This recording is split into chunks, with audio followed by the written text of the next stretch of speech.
Matul il-jum komplet l-inkjesta fil-ħabs sabiex jiġi stabbilit eżatt x'wassal għal mewt ta' raġel ta' 30 sena li kien iddaħħal l-isptar b'urġenza fit-tmiem il-ġimgħa wara li nstab mitluf minn sensieħ fil-ħabs. Skont stqarrija maħruġa mid-Dipartiment tal-Informazzjoni, ir-raġel Malti residenti fil-Faċilità Korrettiva ta' Kordin kien instab mitluf minn sensieħ fiċ-ċella tiegħu stess is-Sibt. Minnu fih żewġ uffiċjali taw l-ewwel assistenza sakemm ġiet l-ambulanza u ttieħed lejn isptar Mater Dei għall-osservazzjoni. Dwar dan il-każ għaddejja wkoll investigazzjoni interna. Dan kien ir-raba' każ ta' priġunier li tilef ħajtu tul l-aħħar 12-il xahar.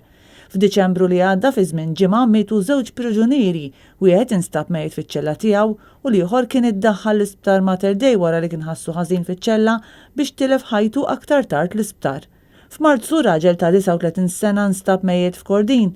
Ir-raġel kien irnexxielu jwettaq suwiċidju fiċ-ċella tiegħu.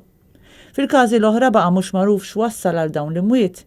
Intant propju ftit tal-ġimgħatilu mistoqsi mid-Deputat Nazzjonalista Beppe Fenekadami, Michael Farrugia, il-Ministru responsabbli mill-Faċilità Korrettiva ta' Kordin, qal li l-ħabs ma jżommx rendikont ta' ġlied li jseħħ fil-faċilità, xi ħaġa deskritta bħala ta' tħassib li f'Kordin ma tinżamm informazzjoni ta' xejn dwar dak li jkun qed jiġri.